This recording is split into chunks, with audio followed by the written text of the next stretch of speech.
Maybe you saw the sad news in Monday's paper on the inner page, page 2A. Big discussion about the Liberace Museum and all the stuff and all the endowment they've gone through. They've taken the endowment from like $9 million to about $1 million. So, time to shut down the Liberace Museum. I'll be seeing you. Anyway, they are answering the phone. Apparently somebody there will talk to us. Old familiar places. God, the bags, the old bags that used to go to these shows. Oh, what a pile of blue hairs. And how did he ever make it as a Batman villain? That's incredible. Shandell. I don't know what his superpower was. What does all this gay stuff have to do with us? Good point. The park across the way. The children's carousel. Liberace Foundation Museum, Jerry speaking. Can I help you? Jerry, it's Drew, the Drew and Mike show at WRIF Radio. And we're calling, we just read a piece in our local paper here about the closing of the Liberace Museum. Yes, that's correct. We're so sorry to hear that. Well, you know, in the story they mention, and I think it's so true, with the return of bling, you would think that this place would be crazy busy. Well, you'd think so, but it's a couple miles from the Strip, and that definitely has hurt us. There's no way to get a location in one of the bigger casinos. I mean, it just seems like it would fit like a glove. Well, Drew, if you want more, you're going to have to talk to Jack Rappaport, our president. I'm not allowed to speak on behalf of him and the foundation. I'm just the director of marketing. Wow, Jerry, why don't they let you speak? You speak quite eloquently. Oh, I know the story inside and out, but those are the new rules. Oh, what a power trip. Is this Jack Rappaport, some power-hungry big head? I can't comment on that, and I won't. I'm not going to comment on anything that's inflammatory. You're not going to get anything out of me. All I can tell you, the party line that we're closing that date, the collection's going to stay in storage, and there's going to be a traveling exhibit maybe mid next year. Okay, can you tell me, is there a picture of Scott Thorson at the door, so he's never to be allowed in the Liberace Museum? Was there a picture of Scott Thorson at the door? That's not true. That's never been true. Oh, so he's welcome? Well, I wouldn't exactly say he's welcome, but there's not a picture of him with a line through it. See how well-spoken Jerry is? Jerry, come on, can't you at least tell us what's in the museum so we can picture it in our minds? What's in the museum? Yeah. Haven't you been here? No, I've never been there. It's just that you're about 2,000 miles from where I am, unfortunately. Oh, okay. I didn't realize where you're calling from. Well, okay. Jerry, what's in the museum is part of Liberace's collection of pianos, costumes, cars, jewelry, and antiques. And what is the most popular thing? What's the thing people see and they're just blown away? They just can't. Costumes. The costumes. Now, there's quite a cape collection. How many capes did Lee have? He had over 400 when he passed away. 400 capes? That's more than one for every day of the year. Well, not capes, costumes. They didn't all have capes. Okay. Now, the picture in the paper, which, let's see, who is this in the picture, by the way? There's an elderly man with gray hair, kind of bald on top. Jerry. Oh, he might just be a visitor, actually. He might be a fan. Does that sound like Jack Rappaport? No, Jack doesn't look like that. Okay. It's obviously a patron there. The picture, though, that we have, which includes this fan who's wearing all blue, blue T-shirt, blue jeans, and is gray-haired, bald on the top with some wire-rim glasses. It looks like every outfit there is Paisley. Was Lee partial to Paisley? No, not really. His favorite colors were red and gold. And what about jumpsuits? How many of these? Well, to call them jumpsuits is just about every costume was a jumpsuit for so he could get in and out of them easily. Mm-hmm. Did he dress this way if he was just going out for a bite at McDonald's? Would he wear one of these outfits? No, he would usually wear blue jeans and T-shirts, but if he knew the media was around, he may wear, back then, remember the leisure suits? Oh, yeah, sure. With a fancy shirt that might have musical notes on it or something like that.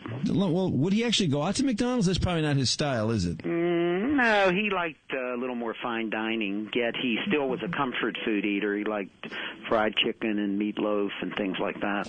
Were you friends with Libby when he was alive, Jerry? No, I was not. I only got to see him one time. I'm from Pittsburgh. I saw him in 1984 with my late wife. Wow. And how did you get fortunate enough to get involved with the museum? I came to Las Vegas in 2002 thinking I was retired, and I started to date the museum director. She recruited me, and I moved up into the director of marketing and archives, and I've been here now 6.5 years.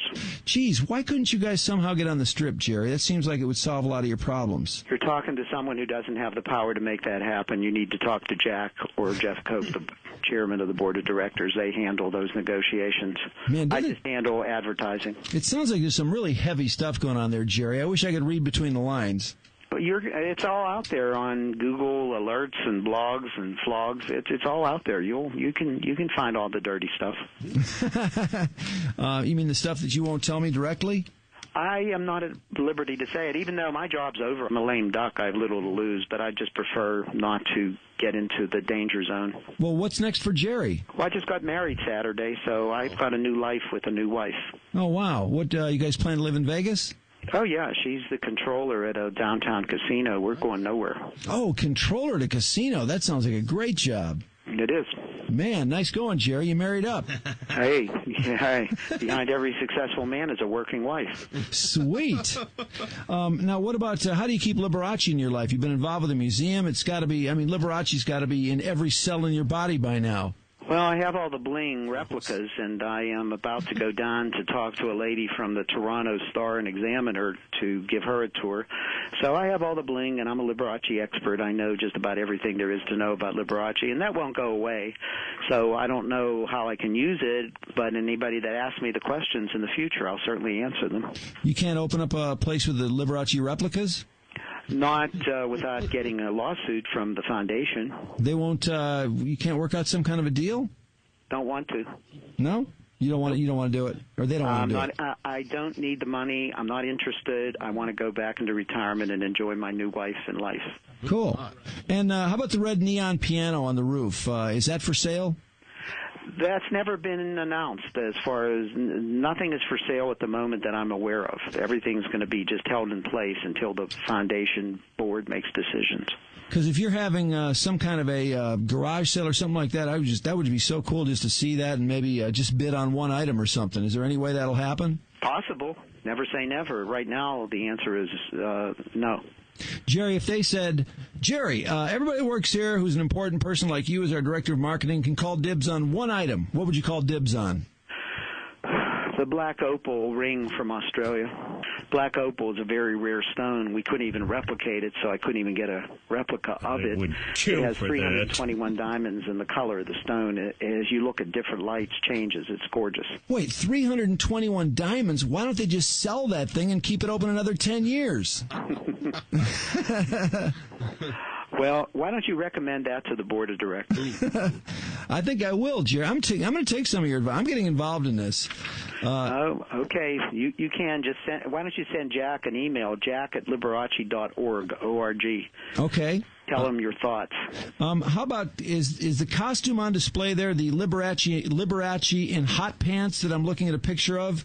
Yes, it is. It is? Oh, sweet. Really? Sure. Now, what was the occasion for that, Jerry? The Statue of Liberty's 100th birthday. He celebrated at Radio City Music Hall in a red, white, and blue Rolls Royce and the red, white, and blue hot pants costume to match. Now, how did he select hot pants? Because he usually wasn't he more of a long pants, trousers kind of guy? Or jumpsuit? Well, he came up with that idea one Halloween and told his designer he wanted to dress like a drum major, and his designer fought him on it, but Liberace was the boss and won, and it became one of his most famous costumes. So, yeah, the red, white, and blue hot pants is prominent in the museum costume gallery. I'm still getting over the fact that his designer would actually fight him on something. You can't beat Liberace in a fight about fashion. No, Liberace, he had his strong ideas on what he wanted to wear. Hey, listen, I'm going to have to go. I've got a tour schedule with this lady from the Toronto Star, but it was a pleasure talking to you. Jerry, no, seriously, this is really neat that we're able to get this kind of information. I know you're a busy guy, and we do appreciate your time. If we can get there before the 17th, maybe we can get a private tour, too. Would that be possible? If I'm here, I'd be happy to do it. Thanks, Jerry. You guys take care. You too. Okay, bye. Bye-bye. Jerry! I'm serious. You are fired. Get the out of here. I don't reckon I know nobody named Jerry. Jerry! Jerry knows the story behind everything. Yeah, even the hot pants. That's pretty sweet. Well, what's up with Jerry having a wife? I know, that something's not working. Not only one, but yeah, he's had a couple. And the lay wife. Yeah? I thought he said lay wife. I didn't think he said late wife. Yeah, no. Well, he said she's still back in... Oh, no, she did die. You know, it was pretty cool that he actually would make kind of a joke about Scott Thorson. I know. I bet you your wife's probably going to butt somebody. Speaking of Scott, there's 3 numbers. Really? Or Scott Thorntons that were born the same year. It's Scott Thorson. Libby's. Scott Thorson, right? Scott Thorson. Now, if they have a black opal ring with 321 diamonds, of course, and they're not keeping this place open because its endowment has shrunk from $10 million 5 years ago to $1 million, why not sell like 2 of Libby's rings and keep the joint open another 20 years? Or that Phantom, the Rolls Phantom. Yeah, they've got a 62 Phantom 5 Landau Rolls Royce. What could that be worth? That's got to be part of the political infighting between Jerry and Mr. What was the other guy? Mr. Rappaport. Mr. Rappaport. Mr. Rappaport, who is pictured here. I do believe that's Mr. Rappaport. Was I way off suggesting that was Mr. Rappaport? Yes. Mr. Rappaport would be an impeccably dressed man with a full head of hair. He would never be leaning on anything. Jim, did you think that was Mr. Rappaport, possibly? For a second, but his posture isn't good enough. What is that guy doing there? He does not look like some flamboyant gay dude. He's just bummed his gay son or wife made him go to the Libby Museum. And that green thing today was enough. No commenting on Libby's green thing. When I was a boy, my mother often said to me, "Get married, boy, and see You're right. how happy you will be." The most amazing thing about Liberace is... Well, I have looked all Time over, Magazine implied in a 1956 story that Liberace was gay. who sees He sued Time Magazine and won! the little girl Yes, he I did. have in mind. Well, I will have to look around until the right girl I have found. Do you know what Thorson and Libby settled for? Wasn't it like $7 million? No. He filed, in 82, Thorson filed a $113 million lawsuit. Oh! With the palimony being part of it. Yeah? 86, they settled out of court for $95,000, 2 cars, and 2 dogs. Scott! Scott Thorson! 2 dogs. How could you settle for $95,000? Scott was the limo driver that drove him out on stage. Yes. Every night. All those nights in the car on the stage. 17. It just was so hot driving Lee out there. In all It just the exploded. old familiar places. We're not able to take your call right now. That's not The it. persons of Scott, Mary, and Rachel are unavailable, so we will give you a call back. Oh, unless he's rooming with 2 chicks because he's so unthreatening. Three's Company. It's a real Three's Company. It's possible. He's not acting gay. He could be that super, unthreatening guy because he's never going to hit on him. Does not accept unidentified calls. If you are a solicitor, please hang up now. Otherwise, please enter the 10-digit telephone number you are calling from. Do you want me to enter it? Wait, what? Yeah, sure. Put it on. I'm going to enter a 702 number. Already? Marc is entering a fake number. When I was a boy, So Scott Thorson won't know what's up. my mother often said to me, "Get married, boy, and see Yeah, we need some comment. how happy Very important. you will be." Liberace Museum is closing. Looked all over, No comment included from Scott Thorson. I should have entered the Liberace Museum number. seems to be. And then he would have thought that they were letting him back in. Please leave your message after the tone. You think he would have leaped for the phone? Scott, the Liberace Museum's closing. We need some comment. Thanks.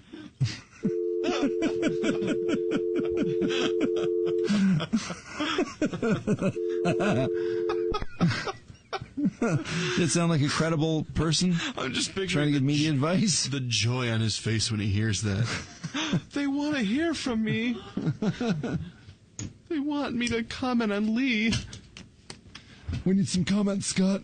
Okay, keep your distance there, Liberace. The number you have reached, 524. Is not in service. Oh, man. I think it's the second one. Should try it again? Yeah. I think maybe Scott was out watering the flowers. What else? What would Scott have been doing? I'm trying to use the phone! If you are a solicitor, please hang up now. Otherwise, please No, we're not a enter solicitor. the We telephone want a number comment you from are calling Scott on the from. closing of the Liberace Museum. Okay, keep your distance there, Liberace. I'm going to enter the Liberace Museum number this time. Do it. Oh, he'll much more likely to pick up.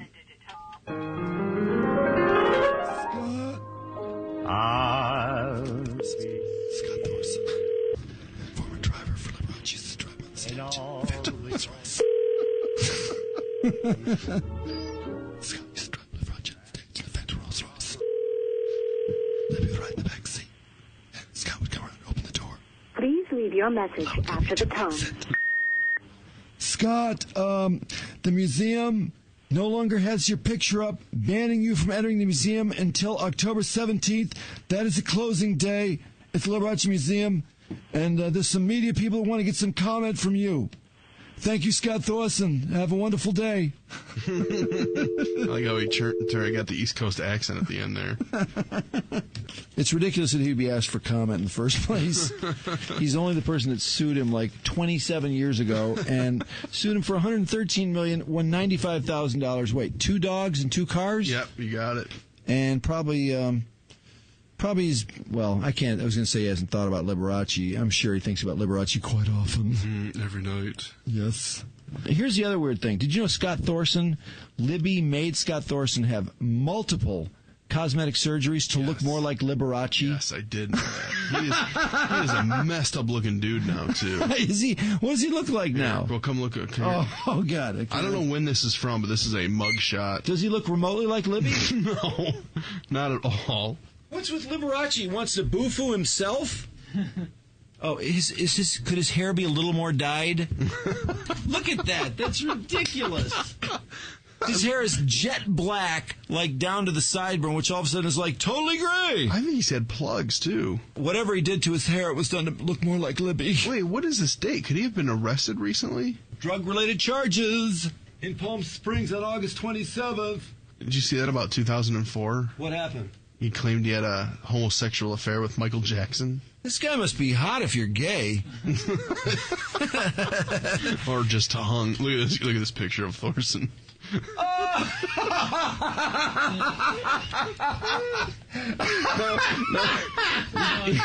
He kind of looks like him there. That's what's weird. Yeah, he does.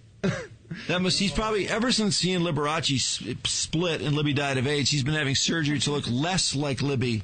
So Libby's got on a full-length white fur jacket, a gray suit that's got like a kind of an ascot, but with a giant brooch right at the throat. And Scott with brooch, please. Thorson's got like a powder blue Sgt. Pepper's top. Yeah, with silver go-go boots, matching pants, and matching chauffeur's cap, giant rings too. They're standing outside the Rolls Royce that Scott has just chauffeured Libby onto the stage in. What is wrong with him? Now, why do you suppose he wanted to boo-foo or be boo-fooed by Liberace? I mean, Thorson's not a bad-looking guy. Oh. No, I mean, Liberace he's repulsive looking. He is so He's ugly. not hot. Looks like a bird. I mean, isn't that weird when people who are like really rich and successful like Liberace all of a sudden think they get to bang all these hot people? Or boo-foo all these hot people? That's ridiculous. I want that man in the third row. The third one over. I don't care if he's gay or straight. Bring him backstage. Just give him a lot of money, whatever. I want to boo-foo that man. I will have him after the show. Give it to me! Come on, you sissies! I can fit more of you! Actual audio from Libby? Yeah, yep. Man, that's after one of the shows. I want that man in the fifth row there, the first seat. I want him to be my chauffeur from now on. You go out there and negotiate a salary with him. He is to be my chauffeur, and I want to wear this outfit every night. Here's more audio. Backstage. All right, come on, turn around. Give me that. Hey, ready? Way up. Yeah.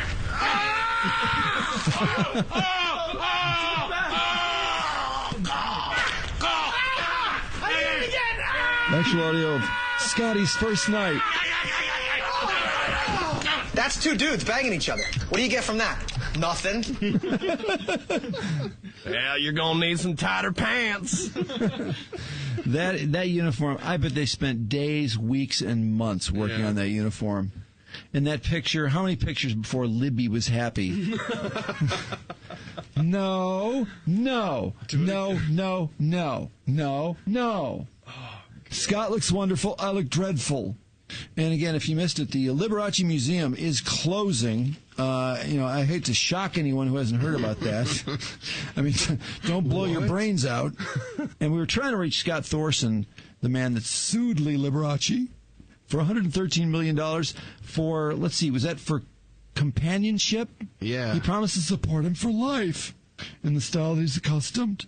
Yeah, he asked for palimony. Yep. No, Lee Liberace promised him. He promised him he'd take care of him forever. He'd have a chauffeur's salary. He'd get to buy all the clothes he wanted to. And all the plastic surgery. I was going to say all the plastic surgery you can eat. All the plastic surgery I'm sure that it Libby takes. did. Yeah. All the plastic surgery it takes to look like me, Lee Liberace. Well, that's about all we can offer on that one, unless we can get Scott Thorson in the days to come. We'll keep trying him. I wouldn't be surprised if that was his number, because why would anyone named Scott Thorson have a privacy manager? Unless you were Lee Liberace's Scott Thorson. Or Lee Liberace's driver, Scott Thorson. Personal friend and companion. He had cards. Libby's driver, Scott Thorson.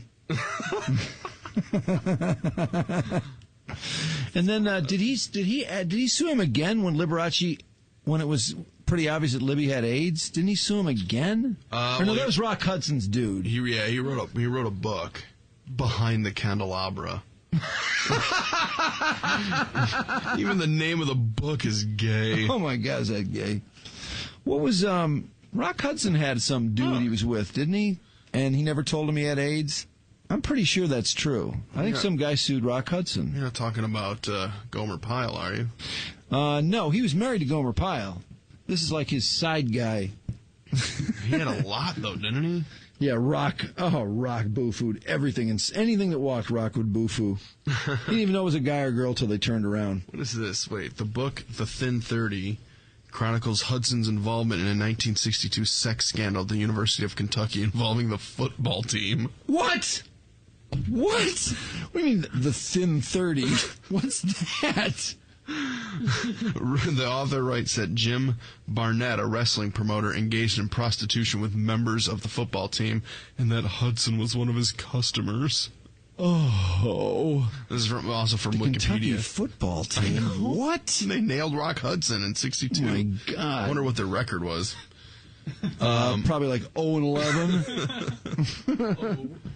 Oh, lucky. How gay is that? Pretty gay. The Thin 30 refers to the 1962 football team at the University of Kentucky. The team was thinned by the coach's brutal methods. From 88 players to 30.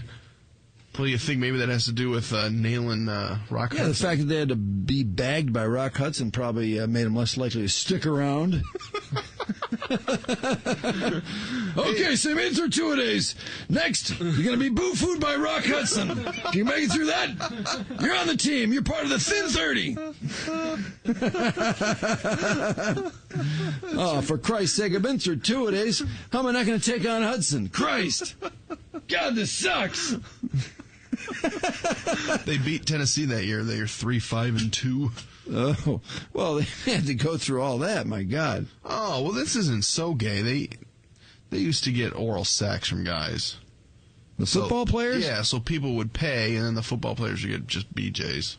Would receive them? Some UK players in the early 1960s became involved with two gay men that had moved to Lexington around 1959. The two men were luring players to their Lakewood Drive residence with offers of free food, alcohol, and parties, even before Bradshaw became coach, the book says. Eventually, according to the author, some players submitted to gay oral sex in exchange for money, receiving $200 or more for each act. At some point... Big bucks in 1960. That's huge. At some point, the author writes, the movie star Rock Hudson became involved with the friendship with one of the party hosts. No, come on. Apparently, Rock Hudson blew the 1962 two Wildcat This is teams. out of control.